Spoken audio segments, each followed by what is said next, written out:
26-এর ভোটের আগে নতুন সরকারি প্রকল্পের কথা ঘোষণা করলেন মুখ্যমন্ত্রী মমতা বন্দ্যোপাধ্যায়। আমাদের পাড়া আমাদের সমাধান, 3টি পাড়া নিয়ে একটি বুথ তৈরি হবে। এক্ষেত্রে 8,000 কোটি টাকা বরাদ্দ করা হয়েছে। আর বিজেপি এই বিষয়কে কটাক্ষ করে বলছে, এত চুরি পাড়ায় গেলেই মিলবে ধোলাই। পাড়ায় পাড়ায় এত সমস্যার চেষ্টা করলেও সমাধান করতে পারবেন না। এত চুরি কলার ধরে তৃণমূলের নেতারা মার খাবেন, কটাক্ষ দিলীপ ঘোষের। দুয়ারে সরকার ফেল, পাড়ায় গেলে মার খাবেন তৃণমূল নেতারা। দিলীপ ঘোষের সুরেই তৃণমূলকে আক্রমণ বিজেপি নেতা অর্জুন সিংয়েরও।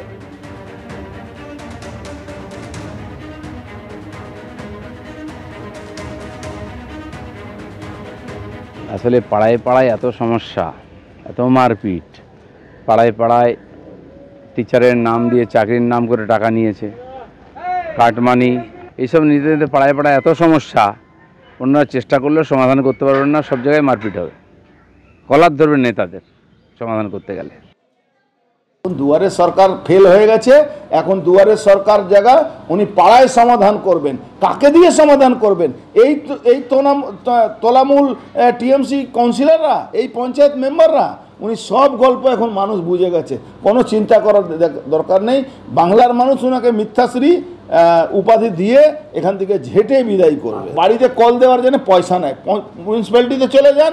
আজকে মিউনিসিপ্যালিটি আয় কমে গেছে, আজকে মিউটেশন হয় না, আজকে আপনার হয় না, প্ল্যান স্যাংশন হয় না। উনি পাড়ায় সমাধান করছেন। পাড়ায় সমাধান করলে জুতো পেটা করবে পশ্চিমবাংলা মানুষ ওনার পাড়ায় গিয়ে। মমতা বন্দ্যোপাধ্যায় একের পর এক যে কর্মসূচি, কখনো কন্যাশ্রী, কখনো লক্ষ্মীর ভান্ডার, কখনো স্বাস্থ্যসাথী, এরকম যে 50টা, 60টা, 70টা, 80টা, এর প্রত্যেকটি মানুষ উপকার পেয়েছে। দুয়ারে সরকার উপকার পেয়েছে, এবং যত উপকার পেয়েছে মানুষ দুহাত তুলে মমতা বন্দ্যোপাধ্যায়কে আশীর্বাদ করেছেন। তো এখন এই যে আমাদের পাড়া আমাদের সমাধান, এটা একটা অভিনব নজিরবিহীন। তো অন্যান্য সমস্ত কটা প্রজেক্ট চলবে, পরিষেবার সবকটা পদ্ধতি চলবে, তার পাশাপাশি একেবারে প্রত্যেক পাড়ায় যে যে কাজ আছে যেগুলো এর মধ্যে পড়বে, তো মানুষ সেই সুফলগুলো পাবেন। তো এখন তাতে যদি বিরোধীরা বুঝতে পারছেন যে আরো তাদের সমর্থন যার যেটুকু যত শতাংশ পড়ে আছে সেগুলিও মমতা বন্দ্যোপাধ্যায়ের দিকে চলে যাবে, তাই এগুলো হচ্ছে প্যানিক রিয়াকশন। প্যানিক রিয়াকশনে এই ধরনের অবান্তর কথাবার্তা বলছেন ওনারা।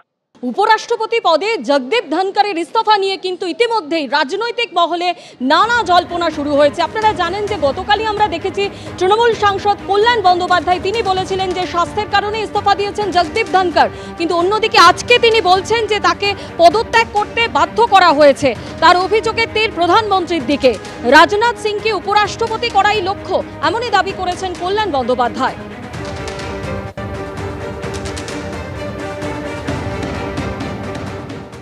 বিভিন্ন জায়গা থেকে যে সমস্ত খবর পাওয়া যাচ্ছে যে জগদীপ ধনকর কে ওয়াজ ফোর্স টু রিজাইন, বিভিন্ন জায়গা থেকে আসছে খবরগুলো। এটা তো একদম তো পরশুদিন রাত্রি পর্যন্ত, তখন তো সবাই দিয়ে জানতাম না। আমি তো তখন বলেছি I am taking it on face value.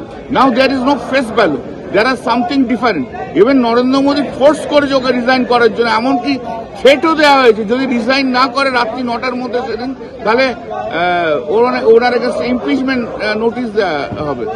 50 John BJP রাজ্যসভার সদস্য কি করে সই করলো রাজনাথ সিং এর ঘরে গিয়ে? কেন হলো হঠাৎ? আসলে নরেন্দ্র মোদী চায় না কোনো মানুষ সংবিধান পোস্টে বসে সাংবিধানিক দায়িত্ব পালন করুক, নিজের মতো করে ইন্ডিপেন্ডেন্টলি দায়িত্ব পালন করুক।